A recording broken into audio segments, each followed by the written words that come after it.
Particularly fans और coolers हैं, ये जो नए प्रोडक्ट्स आए हैं, इनमें क्या यूनिक फीचर्स हैं फ्रॉम द अर्लियर वंस? इसमें आपको मालूम ही है कि जैसे घरों में आमदनी बढ़ रही है तो उन लोगों को वही चाहत हो रही है जो दुनिया भर में होती है। जैसे रंग बिरंगी चीज़ें हो, क्वालिटी बढ़ के हो, डिलीवरी ऑफ कूलिंग ज़्यादा बढ़ के हो।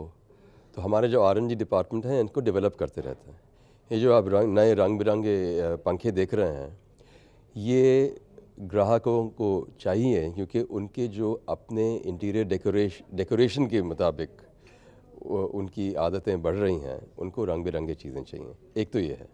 दूसरा, इनकी मोटरें बढ़ के बनाई हुई हैं, ज़्यादा ताकतवर हैं। उनका जो फ़ैन एंगल वगैरह है, उनमें से ज़्यादा एयर डिलीवरी हो जाती है। और ये हर साल हम बढ़ाते रहते हैं, इम्प्रूव करते रहते हैं। अपने कूलर्स में एक यूनिक तरीके का हनी कोम डिज़ाइन फ़िल्टर है जिसमें से ज़्यादा कूलिंग पॉसिबल हो जा सकती है। तो इस तरीके से हम नए प्रोडक्ट बढ़ाते रहते हैं। ये in house research and development के थ्रू डेवलप किया गया जी जी। है। On the issue of home appliances, बाजार में आने वाले दिनों में किस तरीके से क्या क्या चेंजेस आ रहे हैं, इसको देखते हुए आप लोग कैसे प्रिपेयर कर दुनिया रहे भर में जो कोई डेवलपमेंट हो रहा है वो अगले दिन यहाँ पे मिल जाता है। तो अपने जो डोमेस्टिक कंपनीज हैं, हमको उन प्रोडक्ट्स की जो तारीफ़ हैं उनको मैच करने की बड़ी ज़रूरत पड़ती है। तो हम करते रहते हैं और हम सोच रहे हैं कि जो हिंदुस्तानी तरीका है वो यूनिक तरीके का है।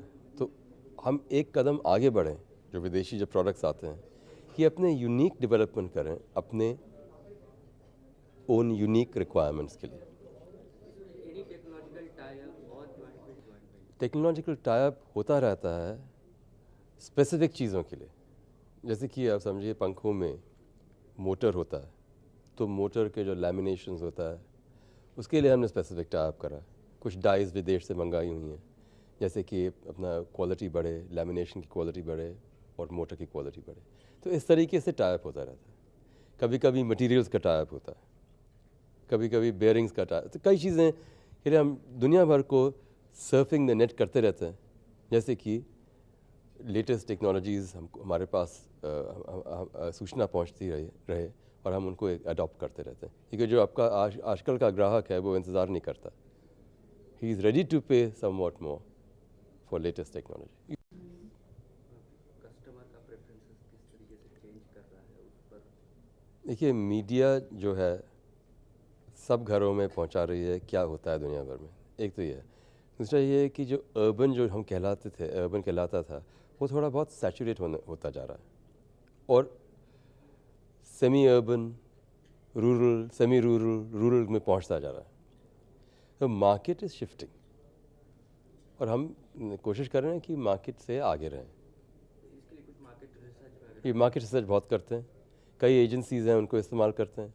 अपने डिविजनल ऑफिस हैं, वहाँ पर भी सेल्समैन हैं, दुकानें हैं, तो वहाँ से भी इंफॉर्मेशन आती रहती है कि कहाँ पर सेल बढ़ रहा है, किस तरीके से बढ़ रहा है। तो हमें काफ़ी इंफॉर्मेशन है कि रूरल एरियाज़ में ज़्यादा ग्रोथ होने वाला है। और आप ये सब यकीन कीजिए, जैसे ही पावर थोड़ा और ज़्यादा पहुँचने लगे तो यहाँ पे एक्सप्लोजन होने वाला है। और जब एक्सप्लोजन होगा, जो फैक्ट्रीज़ वगैरह जो लगी हुई हैं वो उनका भी एक्सप्लोजन होगा। जैसे कि उनको दुगनी तिगनी चौगुनी प्रोडक्शन करनी पड़ेगी, इकोनॉमीज़ बढ़ेंगी, दाम कम होंगे।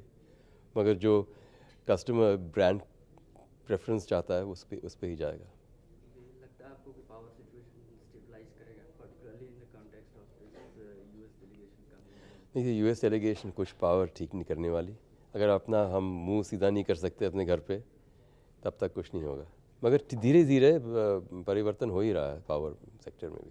लास्ट क्वेश्चन जो है वो स्टैंडर्डाइजेशन प्रोसेस पर है, बिकॉज अभी तक इंडिया में जो है वो आईएसओ है या फिर बीआईएस है, जबकि इंटरनेशनल सिस्टम है बार कोडिंग का। इसके बारे में कुछ कहना चाहेंगे आप?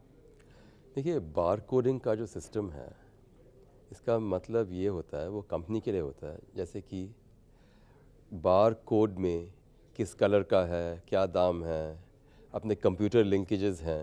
जैसे कि अपने सप्लायर को एकदम से पता चल जाए कि एक पीस बिक गया है, 100 पीस बिक गए। ये सब हमने करा हुआ है, मगर वो बार कोड रीडर भी हर एक आउटलेट में होना चाहिए। वो अब धीरे धीरे शुरू हो रहा है। हमारे सब प्रोडक्ट्स में बार कोडिंग है, मगर हर एक आउटलेट में, हर एक कस्टमर के पास, गवर्नमेंट के पास, सीएसटी के पास, उनके पास बार कोड रीडर नहीं है। जब तक वो नहीं पहुंचते तो ये धीरे धीरे चलेगा। मेरे ख्याल में 1-2-3 साल की बात है, सब जगह हो जाएगा। एक तो ठीक है, लेकिन ये बता दो, मैं पूछ लेता हूँ, इन्हें को बताइए, what is the actual size of fan industry volume wise, and what is the potential now, and what are the bottlenecks of development of this industry? You will ask me or shall I just go? No, just देखिए, एक ज़माना हुआ करता था जब 100% पंखे organise sector में बना करते थे। फिर ये गवर्नमेंट का जो कानून है कि small scale sector excise duty नहीं दे, उसके थ्रू ये जो ऑर्गेनाइज सेक्टर है, जहाँ पर ब्रांडेड प्रोडक्ट बिक सकता है और लोगों को विश्वास हो सकता है कि इस प्रोडक्ट में दम है, हम खरीद सकते हैं, इसमें सर्विस मिलेगा, उसका उन लोगों का मार्केट कम होते जा रहा है। अब करीब 55% या 60% मार्केट स्मॉल स्केल के पास है और करीब 40-45% ऑर्गेनाइज सेक्टर के पास है। और एक्साइज ड्यूटी का जो फ़र्क है स्मॉल स्केल में और हमारे में, करीब 15% का गैप बढ़ गया है, और 15% हमारी मार्जिन नहीं होती।